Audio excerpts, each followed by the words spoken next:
एडाक policy, जुल्म की policy, बर्बरियत की पॉलिसी, तो ऐसे तमाम पॉलिसियों को ग्रैंड हेल्थ अलायंस बलोचिस्तान यकसर मुस्तरद करती है।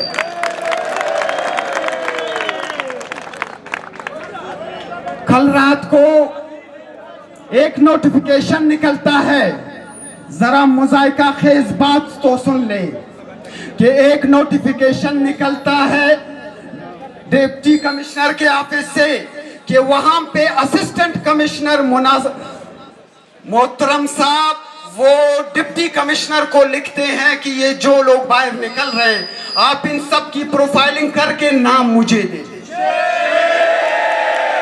इनकी इन हरकत की वजह से ये इनकी ज़हनियत की अक्कासी करता है कि डिस्ट्रिक्ट्स के अंदर पिछले 5 सालों से बीएचसी कमेटियां बनाई जा चुकी हैं, जहां पे एक 18 ग्रेड का डिप्टी कमिश्नर, 20 ग्रेड के डिविजनल डायरेक्टर जो कि डॉक्टर होता है, या 20 ग्रेड का या 19 ग्रेड का एक मेडिकल सुपरिंटेंडेंट होता है, उसकी सरबराही किस तरह कर सकता है?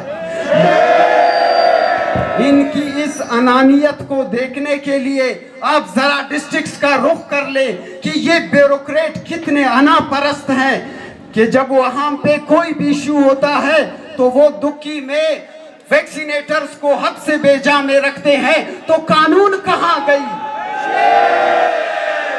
तो इन ब्यूरोक्रेट्स ने इनके लिए सब कुछ हलाल है, लेकिन इसके अलावा जो भी मुलाजिम है, चाहे वो हेल्थ का मुलाजिम है, चाहे वो एजुकेशन का मुलाजिम है, या किसी और महकमे का मुलाजिम है, उनके लिए कुछ का ना उनको कुछ मिलना इनको रवादार नहीं है। तो लिहाजा तमाम मजदूरों, तमाम हेल्थ के मुलाजिमों इकट्ठे हो जाओ, आपको इकट्ठे होना पड़ेगा, नहीं तो ये आपसे, आपके बच्चों के मुंह से जो रोटी का नवाला है वो भी छीनने के दर पे है।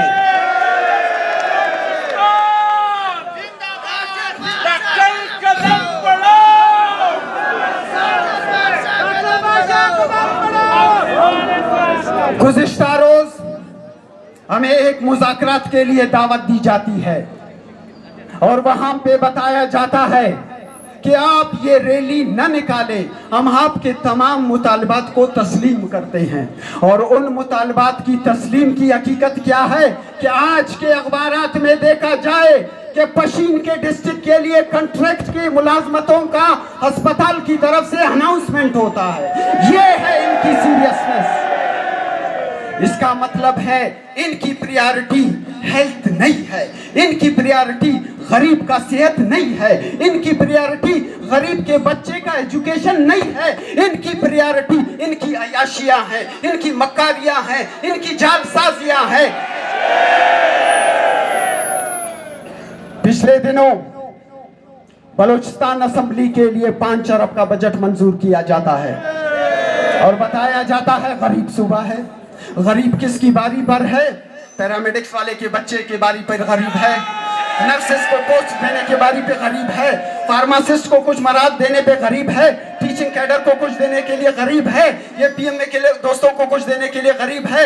यहाँ हेल्थ के जितने वर्कर्स हैं, एजुकेशन के जितने वर्कर्स हैं, उन सब को कुछ देने के लिए ये गरीब सूबा बताया जाता है। ये बलूचिस्तान असेंबली 1987 में इसकी इब्तदा होती है, 1973 में स्टार्ट होता है, 1987 में इसका 87 में इसका इफ्तिताह होता है। आज क्या जरूरत पड़ी इतनी जल्दी ये बनाने के लिए?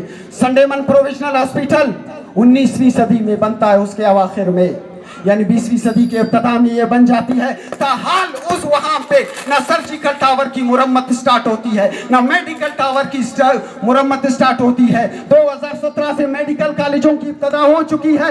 आप जालावान चले जाएं, खुजदार के अंदर, जहां पे 4 वजीर आला गुजर चुके हैं, लेकिन ताहाल वहां पे ना अस्पताल बन रहा है, ना मेडिकल कॉलेज बन रहा है।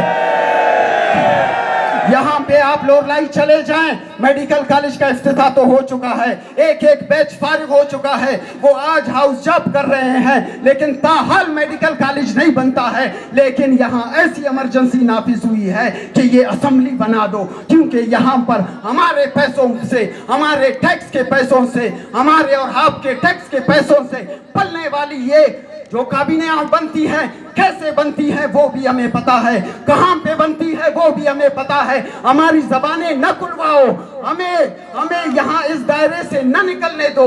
लिहाजा हम फार्मासिस्ट की तनख्वाहें सबसे कम, फार्मासिस्ट की ट्रेनीज को, पैरामेडिकल स्टाफ के ट्रेनीज को 1 रुपया भी ज्वाइनर स्टाइपेंड की मद में नहीं दिया जाता।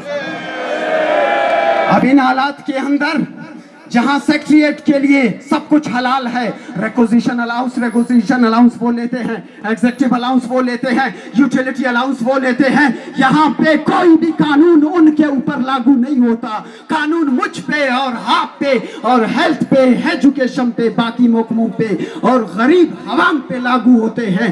जहां इनकी मुफाद होता है, जहां इनका मुफाद होता है तो ये कानून से बालातर हो जाते हैं। हालिया दिनों में सेक्रेटरी फाइनेंस ने 3 मेडिकल कॉलेजेस को बंद करने को एक मंसूबा के तहत, एक साजिश के तहत सबकी तनख्वाहें बंद कर दी हैं। जब हमने उनसे कहा सुप्रीम कोर्ट का फैसला है कि आप किसी भी मुलाजिम की तनख्वाह बंद नहीं कर सकते हो, ये पहला जजमेंट। दूसरा जजमेंट सुप्रीम कोर्ट का कि अगर वो मुलाजिम गैर कानूनी तरीके से इंडक्ट हुआ है तो भी आप उसकी तनख्वाह नहीं रोक सकते। तीसरा फैसला सुप्रीम कोर्ट का कि जो मुलाजिम गैर कानूनी तरीके से भर्ती हुआ है वो मुजरिम नहीं है, उसको भर्ती करने वाला ये ब्यूरोक्रेट मुजरिम है। लेकिन फिर भी वो सेक्रेटरी कहता है कि मैं इन जजेस को नहीं मानता, मैं इस कानून को नहीं मानता, मैं इस आईन को नहीं मानता, मैं सुप्रीम कोर्ट को नहीं मानता, उसके खिलाफ कोई फैसला नहीं। हाँ, इनके फैसले किस लिए कि आप एहतजाज नहीं कर सकते हो, आप एसेंशियल सर्विसेज हो। अगर एसेंशियल सर्विसेज एहतजाज नहीं कर सकता, हमें भी रोडों पे आने का शौक नहीं है, हम भी ये टाइम अस्पताल में देने को तैयार हैं। लेकिन वो सारी मराहत जो आप स्पेशल सर्विसेज के नाम पे किसी को दे रहे हो वो हेल्थ वालों को दे दो, उसके बाद हम भी कभी नहीं निकलेंगे।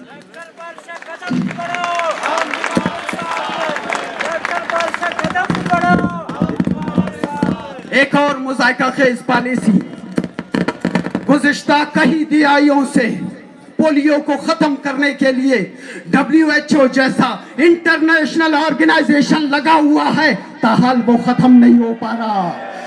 सुबह तमाम पाकिस्तान को लेके बलूचिस्तान में सबसे ज्यादा केसेस सामने आए हैं, बजाय उसी को दवाम देते WHO से मजीद रिक्रूटमेंट्स की ये डिमांड करते, उन्होंने क्या किया है, ये वो ठेकेदारी ज़हनियत है कि इन्होंने एक लोकल NGOs को जो CTC के नाम से मशहूर है उसको बहुत सारे मराहत के मुद में ला के खड़ा कर दिया।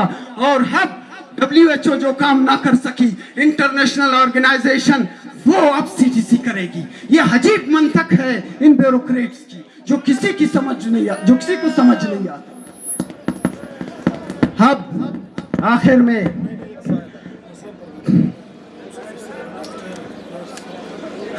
जितने भी डॉक्टर्स हैं उनके जितने डिमांड्स हैं इंशाल्लाह लेकर आएंगे। जितने नर्सेज हैं, जितना पैरामेडिकल स्टाफ है, जितना क्लर्कल स्टाफ है, जितना फार्मास्यूटिकल स्टाफ है और जो भी हैं, जो डॉक्टर्स हैं, pharmacist, nurses, paramedical staff, LHWs, national programme जो इस वक्त पूरे सूबे के अंदर वैक्सीनेशन को, पोलियो को संभाल रही हैं, इन सब के जितने भी मसाइल हैं इंशाल्लाह इन सब को इनसे जबरदस्ती या प्यार से, इनकी मर्जी है, वो जिस रुख पे हमें लेके जाना चाहते हैं हम उनसे मनवा के दम लेंगे।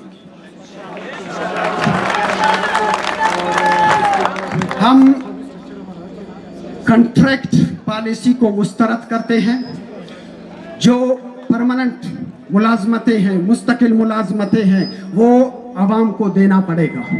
یا تو پیپلز پارٹی ہمیں واضح طور پر بتا دے کہ سندھ کے لیے پالیسی الگ ہے، بلوچستان کے لیے پالیسی الگ ہے، یہ تجربہ گاہ ہے، یہاں پہ کسی کا کوئی بس نہیں چلتا، یہاں پہ کسی کا کوئی اختیار نہیں چلتا، تو ہم پہ واضح کر دے تاکہ پھر ہم ان لوگوں سے بات کریں جو یہاں پہ اختیار رکھتے ہیں، تو پھر ہم ان سے بات نہ کریں جو اختیار کا دعویٰ کرے، جو بیٹھ کے ٹی وی چینلز پہ یہ بات کرے کہ میں مکمل اتھارٹی کے ساتھ بیٹھا ہوں اور یہاں پر تمام ہیلتھ سراپا احتجاج ہے۔ تو اس وقت سب سے بڑی ذمہ داری وزیر اعلیٰ بلوچستان کے کندھوں پر عائد ہوتی ہے کہ بلوچستان کے جو موجودہ حالات ہیں، ان حالات کے اندر اگر آپ نے یہ منصب سنبھالا ہے تو اس منصب کی بہت بڑی ذمہ داری ہوتی ہے۔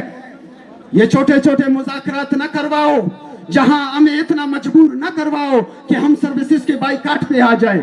اگر جس دن ہم سروسز کے بائیکاٹ پہ آ گئے تو آپ کی اور یہاں آپ کے بیٹے ایوانوں میں حکمرانوں کی اور آپ کی پالیسیوں کو ہم پہ مسلط کرنے والے ان بیوروکریٹس کی چیخیں نکل جائیں گی، تو لہٰذا ہمیں اس حد تک مجبور نہ کیا جائے۔ تو وزیر اعلیٰ بلوچستان کو خود آگے آنا پڑے گا تاکہ سب کو بلا لے، تاکہ سارے لوگوں کو بلا لے اور بٹھا لے اور مسائل حل کرے، اور جو مسائل فوری حل طلب ہوں گے ان کو فوری طور پر حل کرنا پڑے گا۔ ہاں ہمیں بھی پتا ہے جن چیزوں کے لیے ٹائم لینا ہوتا ہے ان کے لیے ہم آپ کو ٹائم بھی دیں گے۔ ڈاکٹر بہار شاہ قدم بڑھاؤ۔